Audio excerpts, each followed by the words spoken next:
artificial intelligence will completely transform our world. But what is AI? Why will it affect you? And how can you and your business survive and thrive through the AI revolution? Welcome to AI and You. Here is your host, author, speaker, and futurist, Peter Scott. Hi, welcome to episode 47. Today, we will conclude the interview with Rajiv Malhotra, author of the new book, Artificial Intelligence and the Future of Power, 5 Battlegrounds. Rajiv has both a computer science background and has been researching civilizations and their engagement with technology from a historical, social sciences, and mind sciences perspective. He is chairman of the board of governors of the Center for Indic Studies at the University of Massachusetts and is a visiting professor at Jawaharlal Nehru University. In part 1 last week, Rajiv compared today's high-tech companies' power structures to the British East India Company in terms of a neo-colonial or neo-imperial impact. When we get academic about this and use big words like that, it's tempting to think that the impact is also academic, i.e. subtle and not easily seen. But the impacts of the cultural dominance accelerated by technology are big. Just by the kind of people who are active in AI right now being predominantly white Western males, the applications of that technology are shaped to favor that group. It's not usually a conscious decision, but it is an inevitable effect as a result of the system being composed of these people. We've talked about emergent behavior on this show before in the context of how, say, consciousness is an emergent phenomenon of all the neurons in the human brain linking together. Well, all complex systems have emergent behavior, and so we have to ask ourselves, what's the emergent behavior of a system of technology development with all its startups and funding sources and consumer markets and knowledge transfers when there is an ethnic imbalance among the principals in that system? That's what Rajiv thinks about. In the rest of the interview, we'll talk about how jobs, algorithms, privacy affect that imbalance and what you can do if you want to make a difference in redressing the inequities I've been describing. Back to the interview. But there's an argument that AI will create more jobs than it takes away, and that may not be proven. What's your take on that? So I think that AI will create new kinds of jobs than the ones it kills. And these new kinds of jobs will require much higher level of education than the jobs it kills. So it's not going to be that the same people who lose the job will be the ones retrained into the new job. As I mentioned earlier, the jobs killed by Amazon were very different from the jobs created. And the jobs created are in big warehouses in some locations, whereas the job kills are scattered all over the place. So in AI, the same thing will happen. Even if 100,000 jobs are killed and 100,000 jobs are created, there's a huge social disruption because of what I just said.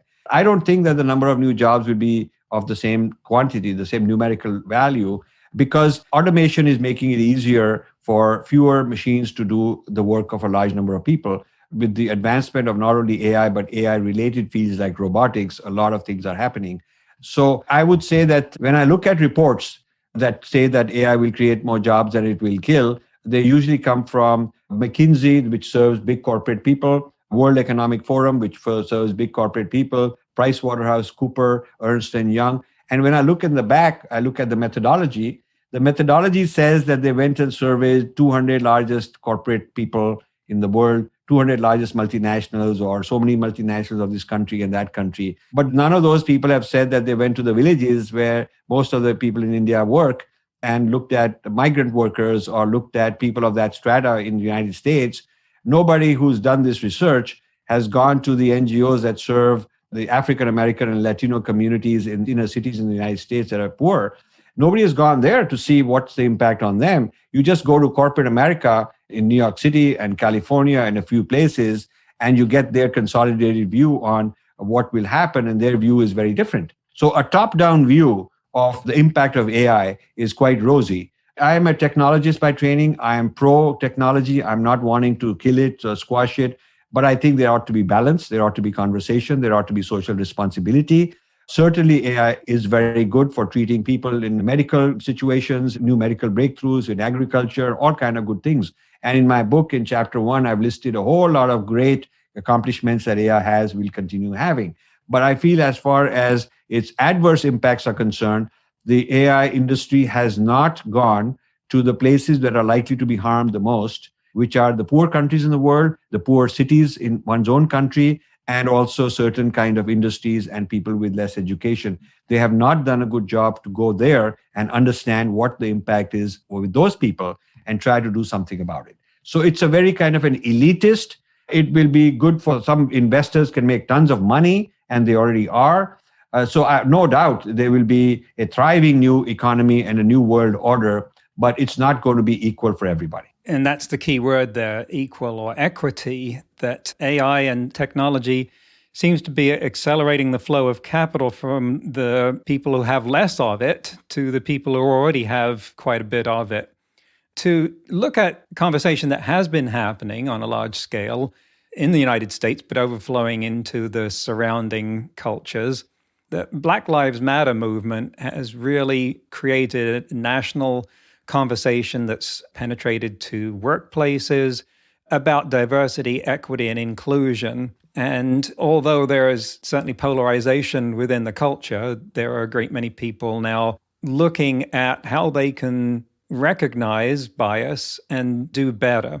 So if some of those people are listening to this podcast and going, yep, I'm on board, Rajiv, I understand what you're saying, I see there's a problem, what do I do about it? So it depends on the individual, what his capacity is, what his capabilities are. I'm writing a book to spread awareness and more conversation. What you could do about it is go to the events, the conferences, wherever there are forums on AI, and bring in more speakers. Bring in people who are not producers and practitioners of AI, but who are representing the consumers and the people who are going to be impacted. We need to bring in more people from the social sciences, from psychology, from NGOs. We want to bring in people who represent the less developed economies, the non-Western economies. We want to bring in people who are minorities. So I think what you can do, for me, as far as I'm concerned, go to my website, aiandpower.com, www.aiandpower.com, and register. There's a way to register yourself. Enter your email ID. We'll make you part of the movement and keep you involved in all this. And shows like the one I'm on right now are amazing and wonderful opportunities for us to spread this awareness. As more people join and have a voice in this, we want to compel the AI powers to listen to us, just like, climate change. There were these people who were putting out all that problem, but not willing to listen until there was enough outcry from the public. I'm not looking for regulations to clamp down on these people, but I'm looking for responsible behavior, and I'm looking for government. The governments need to be more educated. I would say among the different governments that I've looked at all their policies so far that are being debated, the EU has some interesting debates going on. They are kind of holding these companies accountable more than anyone else, and other countries need to join in. So what the average listener can do is join our list, be part of our mobilization. Let's continue having more conversations like this and build the pressure. Now, looking at what might be some of the biggest engines behind the cultural dynamics that creating inequity and spreading AI and technology, then we have to look at the big corporations. And maybe the eventual battle won't be between the US and China, maybe it'll be between Google and Tencent. But what sort of actions should those companies, let's assume Western ones for now, the Googles, the Apples, the Facebooks, the Amazons, what kind of conversation should be happening in those companies surrounding their ethical obligations with respect to the factors you've outlined about their impact on have-not cultures around the world? And to what extent does that depend on the company's ethical standard itself? If I just think about the ethical temperature of companies like Apple, Google, Facebook, I come up with a different answer for each of them. They don't feel the same. So what would you say, to what extent are you concerned about the rise of another one of those companies? Could that become the next East Indian company by itself? Yeah. So, it's very interesting that Google had a position called AI ethics or AI and social responsibility, something like that. And there was this woman, a very brilliant woman from a minority background, who was made in charge of this. And the purpose was, they announced it with great fanfare. It didn't last long. They announced it with fanfare that this is an in-house position and she's going to be the conscience of Google, and she's going to keep us honest and tell us what we are doing wrong and how our policies might be not correct with respect to all of this bias. It was, I think, a position was called AI and bias or something like that. And her job was the kind of keeper of this information, this monitoring. She was supposed to monitor and evaluate any practices that could be not very good for society. She got fired. And you're referring to Timnit Gebru there, right? Yes, and I'm sure many of your viewers know this, but just to refresh their memory, she got fired a few weeks after she was hired because she wrote a very scathing review, but that's exactly what her job was. And so, this is a very sad situation. So whether they are funding a kind of an ethics organization outside, giving them money, but those people know secretly that, if you get out of line, they won't give you funding next year. So it's a way to contain them. Or whether they're starting this kind of a thing in-house, the amount of power they have is so huge. So I don't know if self-regulation can be enough. I think certainly they need to be listening to people like me. I have had difficulty getting into these companies with my book. I mean, you would think that somebody who's writing about their industry, I'm qualified to do so. I have known this industry for a very long time, and I put a lot of effort into it. You would expect that they would want to at least understand and listen, where is this guy coming from? But so far, it's been sort of like, quietly reading and studying it, but not sort of engaging it. So I have that problem with big, mighty AI companies so far. They want discussion up to a point. So for example, they will offer one way to keep privacy is to anonymize the database. So it will not say that this is about Peter and this is about Rajiv. It will just assign some kind of a number. This is not good enough, because the issue is not that they know my privacy for the benefit of divulging it to other people, which would be against my rights anyway, even under the current law. Point is that by whatever number they've designated me, they are learning my behavior pattern, and that allows them to have an advantage in dealing with me. They're learning about the behavior model of people of my ethnicity, my kind of people, whatever community I may belong to. So they're training their algorithms to hack our minds, anticipate our behavior, sell us things. That advantage of training the algorithm doesn't go away by just keeping it anonymous. Another thing that they've offered is that in these developing countries, they'll locate the server in that country. So India feels very happy that foreign social media are agreeing to put all the servers in India. But where the server is located has nothing to do with who has access to it. I mean, if I am monitoring your information around the clock, it doesn't matter if I put my server in your basement. The point is I have access to it. It's the information that I have access to, not the physical location. And the AI algorithm codifies that information such that the other person who may access it doesn't even know how to make sense of it. Only the one who knows the algorithm is able to make sense of it. The real trick is these algorithms are not transparent. They don't just give out the source code. They don't give out the actual logic, the actual mechanism of how this algorithm works. How does Facebook decide which post will be blocked, which will be boosted, on what criteria? So I just did a show called AI and Geopolitics. Just came out yesterday. And, we got a notice from YouTube saying that because of the world politics, it has to be blocked because it interferes with elections. Now, it has nothing to do with elections. We had one guy from Switzerland, one from Austria, one from India, and we are discussing my book. And it has nothing to do with US elections or anything of that sort. But their algorithm makes that kind of assumption. There is no transparency where they are held accountable for algorithmic bias.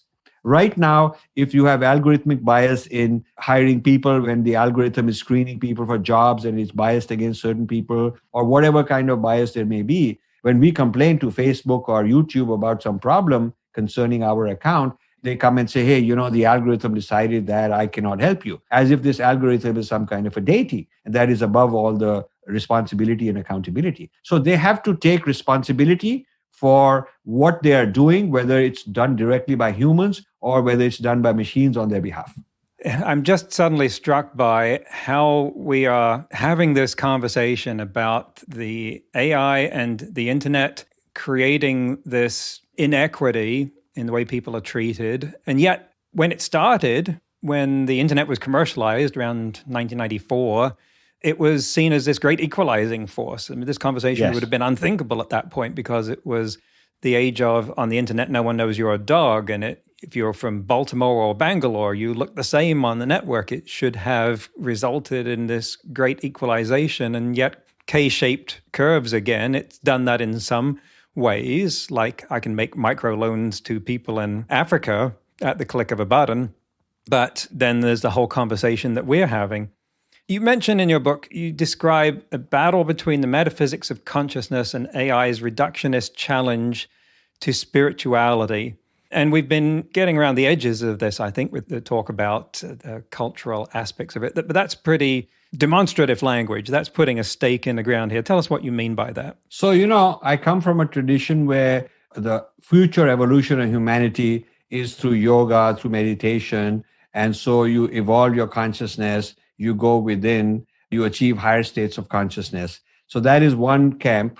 Let's call it the spiritual camp. And there's a lot of consciousness raising movements all over the world that espouse that from various faiths and so on. Now, the opposing camp, even before AI, was biological materialism, which said that, look, there is no such thing as a consciousness and all that as an overriding principle. We're just biological machines and we are just physical matter. When the physical organization of biology becomes very complex, we think we have a self and we are conscious and so on. But at the end of the day, there is no such thing as a soul or a spirit. It's just matter. And that's a materialistic camp that has existed. A lot of science is in that area. So these two have been competing with each other. And the biologists have been put on the spot. You guys have to explain the nature of consciousness. If we are only matter, how does consciousness emerge? And they've come up with various theories and so on. This debate is live. It's a very prominent debate. I'm sure your viewers are very familiar with it. Lots of action in this area. And it seems for the last 15, 20 years that the consciousness movement is kind of prevailing and moving ahead as more people have experiences, more people get into higher states through meditation, and they have these experiences. So that movement has been doing well. Now comes AI. AI works off of the materialistic model. It says that the brain is neurons in a certain way, neural network, and we can simulate and replicate it in software. Your heart is a machine and we can replicate it. Your lungs, your pancreas, your liver, every biological entity is basically modeled. You can model it as an algorithm or as some kind of a computational device. Of the cell, how it works, the DNA, how it works. It's all procedural, just like software. And once you've decoded it in this reductionist manner, taken a system, broken into parts, into smaller parts, and each of them is described fully as some kind of a mechanistic behavior. Once you've done that, then you can replace these parts, you can reprogram them, you can get in and change their behavior, you can put in implants. So the reductionist model of biology and life is getting a huge boost with AI because the success of AI, every time AI produces a product that makes you happy, that can get rid of bipolar, that can solve depression problem, that can give you an artificial view of flying in the sky or virtual sex or going down Niagara Falls or whatever kind of an exciting experience, which is all virtual and kind of augmented reality. Every time it succeeds in that, and the more products come out, the more billionaires and trillion-dollar market cap companies emerge on that, the more successful that materialistic model is. Because nothing, and this is the important point, nothing in that materialistic model of AI requires having any presence of consciousness. There is no role of consciousness in providing and developing an AI solution. So what it has done is two parts of my life are in conflict. The part of my life, which is a consciousness-oriented, yoga, meditation-oriented, spiritual person, that part, which I've espoused and pursued all my life, versus the AI person in me, which is what my formal training was as a computer scientist. So that has gone far ahead.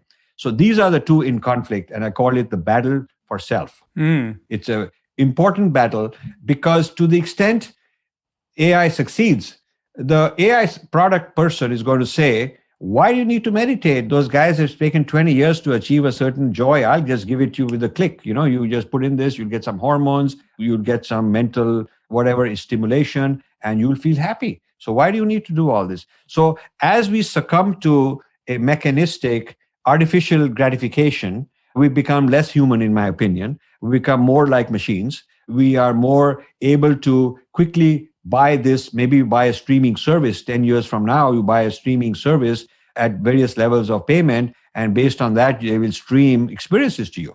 And these experiences could come through augmented reality or implants or whatever. So why would anybody want to go and meditate or enhance their spiritual side or something when this is all mechanically manipulated? It's all machines anyway, and there are some smart people who can do it for you. If that's the future, then some people will say it's a brilliant future, it's a great future, because you get rid of human beings being human, because they got a lot of nuisance, because they fall ill, and we will make sure they won't fall ill, and they commit crime, we'll make sure they don't commit crime. But what happens is that you get rid of free will, and you get rid of a lot of what it means to be human. So I have trouble with that. And I'm sure a lot of people are getting visions of the movie Wall-E and humans being carried around on recliner chairs while they watch movies and were taken care of in every respect, and probably going, well, we're not there yet. No. But what is happening now in the respect of what you were talking about is that the mechanistic view of the universe, the scientific explanation for what surrounds us, which throughout history, the science has always said there is an explanation for this, we just haven't found it all out yet, is that AI seems to have created the atmosphere where we think, well, we've pretty much got it all down now. We just got to build it. And that results in kind of this assumption that we've solved all of the problems. We just have to build a bigger AI. And so I want to relate this now to what we're currently experiencing. We've been talking again about the future and when the effects of what we're talking about become more blatant. But that's by definition some distance in the future. It might be a little distance, but it's not now. Yes. And yet AI is having effects right now that just may be in ways that we're not noticing. How are we being unconsciously influenced by AI right now in ways that you've identified that matter in your book? Well, every time your facial recognition is used to open your phone or your fingerprint recognition, all these are AI techniques. Machines can recognize faces quicker, better, more accurately than humans. You could scan a stadium and pick out a person more accurately, whether it's dark or light or different conditions. If the guy has a beard or wearing glasses, you can still pick him out by facial recognition. So, there are things like that happening all the time. More and more traffic lights in the US got a camera, and how much they're capturing, who is capturing. I have a friend in Texas whose software business, AI-based, is to supply police stations an analysis of all the social media buzz and facial recognition buzz. I don't know whether it's legal. He says he's got a few thousand police stations as his clients, and he gives them a kind of an analysis of who are some troublemakers or who are using the kind of language that may be suspicious. And if the police knows of some people that they think are suspicious, then he can keep an eye on them. So this kind of a monitoring is going on, but it's kind of very quiet. I know in Florida, one judge said that any traffic violation that you cite based on camera, you take the license plate number and you give a citation, and because this guy was speeding through a light or whatever, is voided. I don't know how this matter was resolved, but a few years ago, a judge said that this kind of a ruling should be not allowed because it violates this guy's privacy. So there are some judges and some courts that have acted against this heavy-handed use of AI. But AI is kind of becoming more and more ambient. When you have Siri or Alexa listening to your voice, it's learning your accent, your voice, your lingo, what you do, how many voices in this family recognize each person's name and who they are, and what time of day they come, to which room they go. So it's kind of eavesdropping and becoming very intelligent about you. So all that is AI. Imagine if everything is running on electricity and a person doesn't know electricity at all. He comes from another place where he doesn't understand it. He would not see electricity per se. He would just see lots of things functioning. And he wouldn't know, unless he's an engineer, he wouldn't know that they all use electricity. So AI is sort of like that. It's like electricity. It's not like AI per se, very explicitly. Certain companies are marketing AI per se. They are in that business. But a lot of AI is sort of hidden in the way insurance policies are processed, the way bank loans are cleared, the way jobs, Indeed processes job applications, dating services use AI to match people, the law enforcement, the crime kind of people, they look at AI. Defense, the government looks at AI. AI is in the weapons being built are AI. Driverless cars, which are on their way. So AI is sort of embedded in a lot of things that are already part of society. And this is happening at a frightening rate. Many people, in fact, when I wrote this book, so many of my friends said, why are you writing this book? I don't know any AI, nothing happening to me. I don't see it, kind of that sort of thing. They don't realize that Facebook is run on algorithms, and so is Twitter, and so is YouTube, and so are all these. They're not, it's not like a bunch of human beings making every kind of decision about you and what to send you and what to think of you. The decisions are made by algorithms, and these algorithms learn from the big data, and they become smarter and smarter. And so interacting with us on social media are algorithms. And behind the algorithms is machine learning, and that is AI. And behind that is the big data, which is fueling all this. That's the raw material.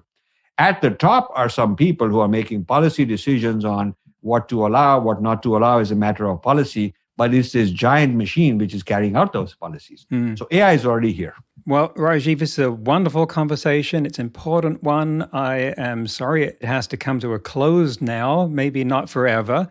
Artificial Intelligence and the Future of Power, 5 Battlegrounds. Rajiv Malhotra, how should people get in touch with you, find your book, follow what you're doing? So it's available on Amazon everywhere and other places. You just go and look for Rajiv Malhotra and Artificial Intelligence and the Future of Power.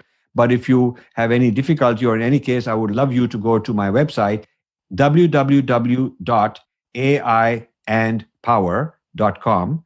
And there you should please register and join our list. And you can look at many, many videos, maybe 30 of them we've done with various panelists and debates and discussions. There are excerpts from the book, table of contents, and certainly you can hit buy and you'll be sent to Amazon and you can buy this book there. I would love to hear from people. I would love to have you read and review the book, write reviews, send us links, and join our list and stay in touch. Fantastic. Thank you again, Rajiv. And thank you very much, Peter. I've really enjoyed it. You have a really sharp, hard-hitting, probing approach. It's my first experience on your show, and I must say that it's been delightful. And hopefully not the last. Okay, so there you have it. Once again, I think we got an illustration of how AI is affecting all of us across the world in so many different ways. The idea that you could just sit this one out or let it go by and not be affected is one that a lot of people, especially in, say, rural areas, often have about leading-edge technology. But I'm certainly seeing that that's just not possible. You may not see how AI is affecting your life, but that doesn't mean it isn't. It just means that your story about what's shaping your life is missing a key narrative. Check out Rajiv's book to help make your story more accurate. In today's news, ripped from the headlines about AI, researchers at Brown University have demonstrated the use of a wireless, high-bandwidth brain-computer interface, or BCI for short, capable of transmitting brain signals at single neuron resolution and in full broadband fidelity without physically tethering a user to a decoding system. No more subjects wandering around with cables, tethering them to a computer. Traditional cables have been replaced by a small transmitter, about 2 inches across and weighing a little under 2 ounces. The unit sits on top of a user's head and connects to an array of 200 electrodes within the brain's motor cortex, transmitting 48 megabits per second. This system, called BrainGate, is the first demonstration of a BCI able to transmit the full spectrum of signals from an intracortical sensor without cables.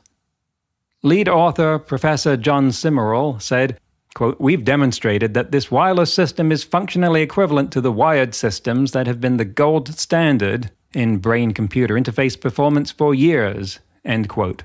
The trial participants, a 35-year-old man and a 63-year-old man, both paralyzed by spinal cord injuries, were able to use the BrainGate system in their homes, as opposed to a lab setting where most BCI research takes place. Unencumbered by cables, they used the BCI continuously for up to 24 hours, giving the researchers long-duration data, including while they slept. You can find out more in the IEEE Transactions on Biomedical Engineering, and a link in the show transcript. It may not seem on the face of it that this has that strong a connection with AI, but decoding the signals from the human brain is the kind of pattern matching problem that requires advanced AI to make significant progress. And of course, being able to tell how our brains work would be a big step towards making computers that really think. In next week's episode, I'll be talking with Phil Hall, who creates conversational AI systems. If you think you know what that means, if you're thinking about the usual chatbots, voice recognition, and natural language processing, you've not seen Phil's work. He approaches it from a whole new perspective. His AIs are part expert pals, part performance art. To find out more, tune in next week to AI and You. Until then, remember, no matter how much computers learn how to do, it's how we come together as humans that matters. That's all for this episode of AI and You. Please leave a rating and comment and share with your friends. Get the book Crisis of Control and see more videos and articles at aiandyou.net. That's aiandyou.net, where you can also send us your questions. Thank you for listening.